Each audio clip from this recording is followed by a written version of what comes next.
1 Coríntios, capítulo 8. Com respeito aos alimentos sacrificados aos ídolos, sabemos que todos temos conhecimento. O conhecimento traz orgulho, mas o amor edifica. Quem pensa conhecer alguma coisa, ainda não conhece como deveria. Mas quem ama a Deus, este é conhecido por Deus. Portanto, em relação ao alimento sacrificado aos ídolos, sabemos que o ídolo não significa nada no mundo em que só existe um Deus. Pois, mesmo que haja os chamados deuses, quer no céu, quer na terra, como de fato há muitos deuses e muitos senhores, para nós, porém, há um único Deus, o Pai, de quem vêm todas as coisas e para quem vivemos, e um só Senhor, Jesus Cristo, por meio de quem vieram todas as coisas e por meio de quem vivemos. Contudo, nem todos têm esse conhecimento. Alguns, ainda habituados com os ídolos, comem esse alimento como se fosse um sacrifício idólatra. Como a consciência deles é fraca, fica contaminada. A comida, porém, não nos torna aceitáveis diante de Deus. Não seremos piores se não comermos, nem melhores se comermos. Contudo, tenham cuidado para que o exercício da liberdade de vocês não se torne uma pedra de tropeço para os fracos. Pois, se alguém que tem a consciência fraca vir você que tem esse conhecimento comer num templo de ídolos, não será induzido a comer do que foi sacrificado a ídolos. Assim, esse irmão fraco por quem Cristo morreu é destruído por causa do conhecimento que você tem. Quando você peca contra seus irmãos dessa maneira, ferindo a consciência fraca deles, peca contra Cristo. Portanto, se aquilo que eu como leva o meu irmão a pecar, nunca mais comerei carne, para não fazer meu irmão tropeçar. 1 Coríntios capítulo 9. Não sou livre? Não sou apóstolo? Não vi Jesus, nosso Senhor? Não são vocês resultado do meu trabalho no Senhor? Ainda que eu não seja apóstolo para outros, certamente o sou para vocês, pois vocês são o selo do meu apostolado no Senhor. Essa é a minha defesa diante daqueles que me julgam. Não temos nós o direito de comer e beber?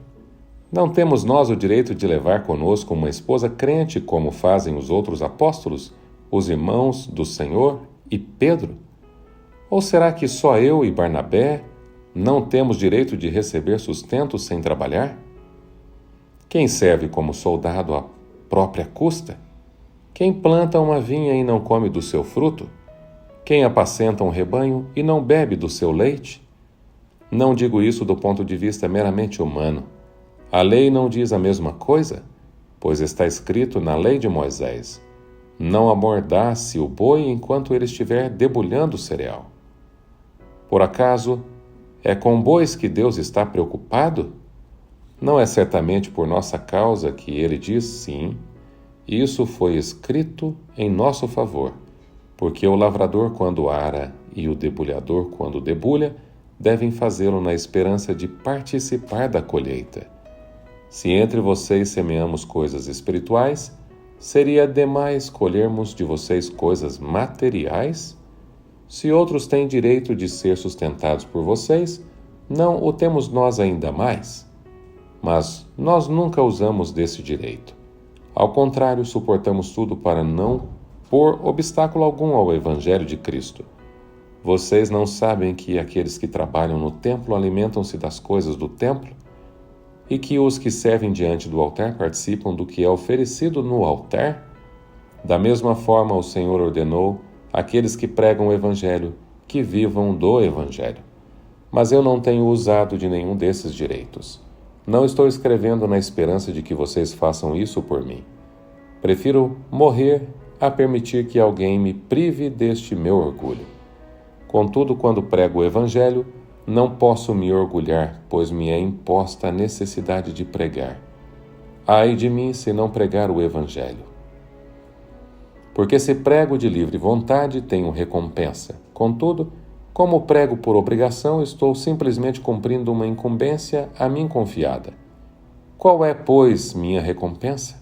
Apenas esta, que, pregando o Evangelho, eu apresente gratuitamente não usando, assim, dos meus direitos ao pregá-lo. Porque, embora seja livre de todos, fiz-me escravo de todos, para ganhar o maior número possível de pessoas. Tornei-me judeu para os judeus, a fim de ganhar os judeus. Para os que estão debaixo da lei, tornei-me como se estivesse sujeito à lei, embora eu mesmo não esteja debaixo da lei, a fim de ganhar os que estão debaixo da lei. Para os que estão sem lei, tornei-me como sem lei, embora não esteja livre da lei de Deus, e sim sob a lei de Cristo, a fim de ganhar os que não têm a lei. Para com os fracos tornei-me fraco, para ganhar os fracos. Tornei-me tudo para com todos, para de alguma forma salvar alguns. Faço tudo isso por causa do Evangelho, para ser co-participante dele.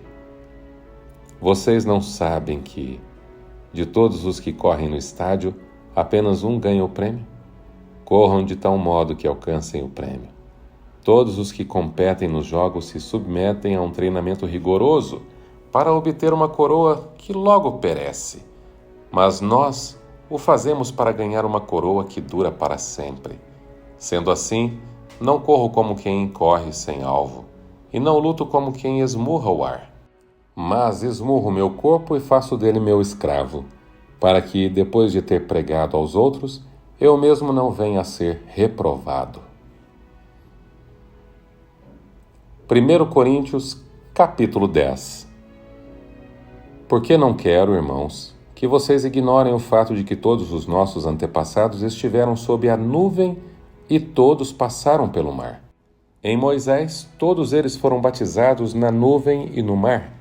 Todos comeram do mesmo alimento espiritual e beberam da mesma bebida espiritual, pois bebiam da rocha espiritual que os acompanhava, e essa rocha era Cristo.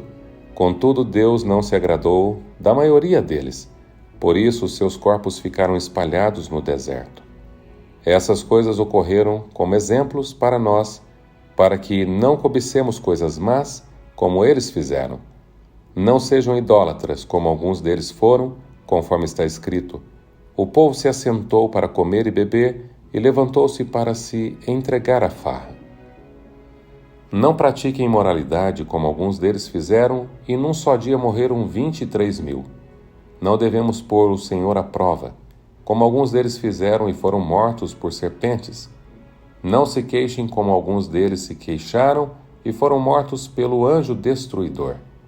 Essas coisas aconteceram a eles como exemplo e foram escritas como advertência para nós, sobre quem tem chegado o fim dos tempos. Assim, aquele que julga estar firme, cuide-se para que não caia. Não sobreveio a vocês tentação que não fosse comum aos homens. E Deus é fiel. Ele não permitirá que vocês sejam tentados além do que podem suportar.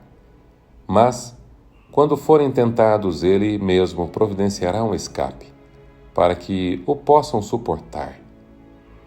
Por isso, meus amados irmãos, fujam da idolatria. Estou falando a pessoas sensatas. Julguem vocês mesmos o que estou dizendo.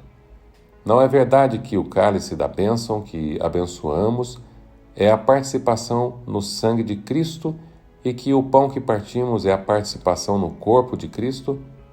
Como há somente um pão, nós, que somos muitos, somos um só corpo, pois todos participamos de um único pão.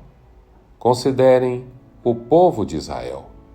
Os que comem dos sacrifícios não participam do altar?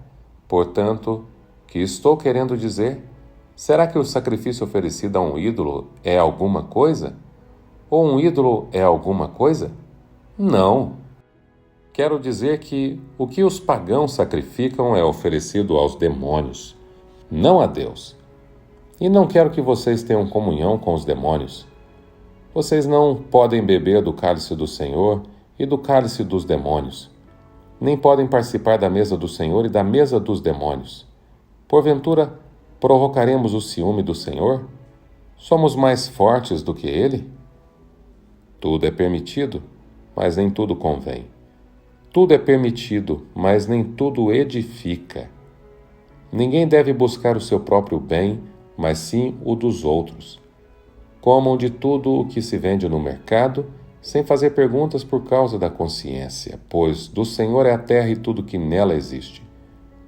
Se algum descrente o convidar para uma refeição e você quiser ir, coma de tudo o que for apresentado, sem nada perguntar por causa da consciência. Mas se alguém disser, isto foi oferecido em sacrifício, não coma, tanto por causa da pessoa que o comentou, como da consciência, isto é, da consciência, o outro, não da sua própria. Pois, porque a minha liberdade deve ser julgada pela consciência dos outros. Se participo da refeição com ação de graças, porque sou condenado por algo pelo qual dou graças a Deus, assim, quer vocês comam, quer bebam, quer façam qualquer outra coisa, façam tudo para a glória de Deus. Não se tornem motivo de tropeço, nem para judeus, nem para gregos, nem para a igreja de Deus.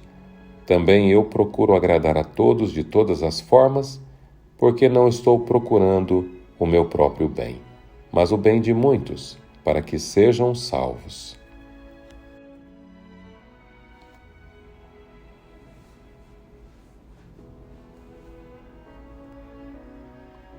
Tornem-se meus imitadores como eu sou de Cristo,